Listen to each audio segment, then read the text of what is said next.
Hello दोस्तों, मैं हूं शुभम और आप देख रहे हैं एनिमेशन का खजाना। ये गॉड ऑफ रैग्नारोक है जिसके अंदर गॉड थॉर और लॉर्ड शिवा, ज्यूस और बाकी सभी देवता लोग आपको इंसानों से लड़ते हुए दिखाई देंगे। इसके टोटल 12 एपिसोड है, लेकिन मैं इसे 5 पार्ट में पूरी तरीके से एक्सप्लेन कर दूंगा। एपिसोड की शुरुआत में हमें गॉड एरिस को दिखाया जाता जो बोलता है कि मेरे डैड के वार कोई देख भी नहीं सकता, तो उस एडम ने उन्हें हरा कैसे दिया। हर्मेस बोलता है एरिस मेरे भाई, एडम की पावर ही दूसरों की टेक्निक को कॉपी करके बेहतर करना है और इसी से उन्होंने फादर को हरा दिया। कोल बोलते है ब्रेनहेल्ड मुझे विश्वास नहीं हो रहा, एडम ने उन्हें हरा दिया, लेकिन कैसे? ब्रेनहेल्ड बोलती है अपने गुस्से से। बहुत समय पहले एडम अपने साथियों के साथ स्वर्ग के ईडन गार्डन में रहता था, लेकिन तभी ईव पर सरपेंट ने आरोप लगाया कि उसने वो फल खाया जो देवता ही खा सकते हैं, पर एक्चुअली में वो ईव को पाना चाहता था। जब ईव ने उसे मना किया तो उसने खुद सेब खाया और आरोप लगाया कि उसे ईव ने खाया है। ईव को देवताओं से सजा सुनाई गई कि उससे स्वर्ग छोड़कर जाना होगा, लेकिन तभी वहाँ पर एडम आता और सभी के सामने सेब की टोकरी लाता है और खा के थूकने लगता है और बोलता है चलो ईव यहाँ से चलते हैं, लेकिन सरपेंट यहाँ पर अटैक करने जाता है। तो एडम बोलता है मेरे नन्हे दोस्तों ने बताया कि तुमने ईव के साथ गार्डन में क्या किया था, और एडम सरपेंट के अटैक को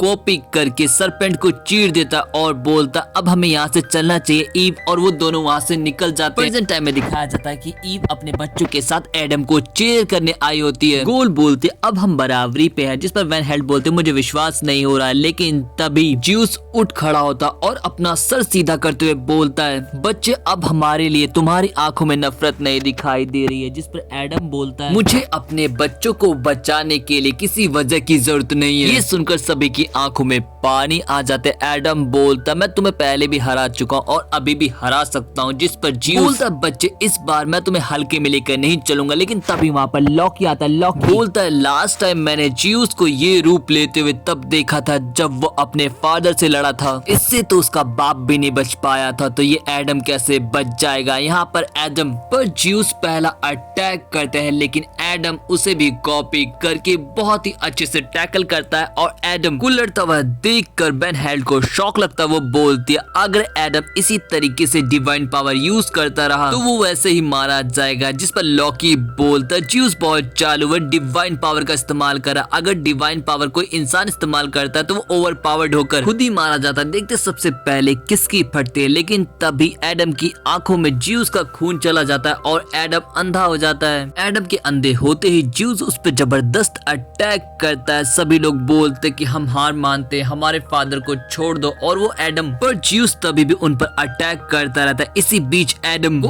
अपने बच्चों के साथ बिताए हुए पल याद आते हैं और एडम बोलता है मैं तुम्हें कुछ नहीं होने दूंगा मेरे बच्चों, और वो ज्यूस को जैसे तैसे लोकेट करके उस पर अटैक करता है। ज्यूस की आवाज सुनकर वो उस पर अटैक करते रहता है, लेकिन एडम के एक ही मुक्के से ज्यूस जमीन पर गिर पड़ता है। सभी को लगता है कि एडम जीत चुके हैं, लेकिन ईव समझ जाती कि अब एडम उन्हें छोड़कर जा चुके हैं। एडम के साथ वेलकरी लीव भी मारी जाती है। गोल्ड से बोलती है कि लीवी को तो चोट भी नहीं आई थी, फिर भी वो क्यों मारी गई, लेकिन तभी वहाँ पे हेस्ट पहुंचती है। हेस्ट बोलती है कि बॉन्ड टेक्निक में वेलकैरी और यूजर जुड़ जाते हैं, अगर यूजर मरेगा तो वेलकैरी भी मारी जाएगी, लेकिन तभी हेस्ट का इवल साइड बाहर आता है और हमें यहाँ पे पता चलता है कि हेस्ट में 2 पर्सनैलिटी, एक अच्छी और एक बुरी। ब्रेनहेल्ड को मैसेज आता है कि अगला देवताओं की तरफ से ओसाइडन आ रहा है। गोल्ड बोलती ये हरामखोर देवता लड़ाई में बिल्कुल भी रहम नहीं करे और वो लोग अपने अगले ओपोनेंट को चुनने लगते हैं, लेकिन तभी वहाँ पर एक ओल्ड मैन आता है जो ससाकी को अगले राउंड के लिए चुनने के लिए कहता है, जिस पर गोल्ड बोलती है तुम खुद को चुनने के लिए क्यों कह रहे हो, तुम तो काफी ओल्ड हो और इंसान तो टूर्नामेंट में अपने पीक पर आते हैं। तभी दूध का जग गिरने वाला होता है, जिसे ससाकी दूध के साथ हवा में ही कैच कर लेता है। ससाकी बोलता तुमने ठीक कहा गोल, और इस समय मैं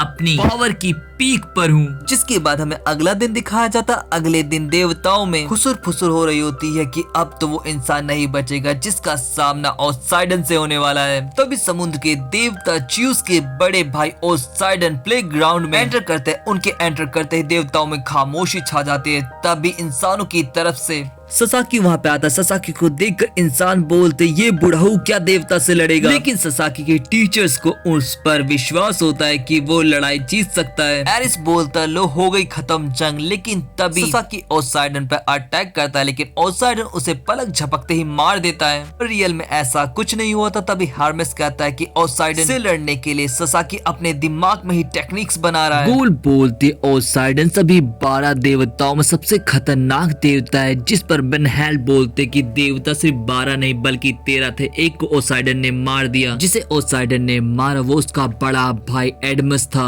एडमस को जब सबसे बड़ा होने के बावजूद भी राजा नहीं बनाया गया तो उसने बगावत छेड़ दी और सभी देवताओं को अपने साथ मिलाने के लिए वो ओसाइडन से मिलने गया, लेकिन ओसाइडन ने मना करते हुए कहा कि देवता साजिश नहीं करते और मैं तुम्हारा साथ नहीं दूंगा, जिस पर एडमस ने अटैक करते हुए बोला कि मेरी तरफ देख ओसाइडन। लेकिन जब ओसाइडन उसकी तरफ देखता तो ओसाइडन अपनी तलवार एडमस में घुसा देता है और ओसाइडन के कहने पर एडमस का नाम इतिहास से मिटा दिया गया, जिसके बाद प्रेजेंट टाइम में कहानी शिफ्ट होती है और इसके साथ ही ये एपिसोड यहीं पे खत्म हो जाता है। दोस्तों ये एपिसोड आपको कैसा लगा जरूर बताएं। पिछले एपिसोड के लिंक डिस्क्रिप्शन में है तो आप उन्हें भी जाकर देख सकते हैं। इसके अगले पार्ट के लिए अभी चैनल को सब्सक्राइब कर दे। सो मिलते हैं नेक्स्ट वीडियो में। Thanks for watching and sayonara.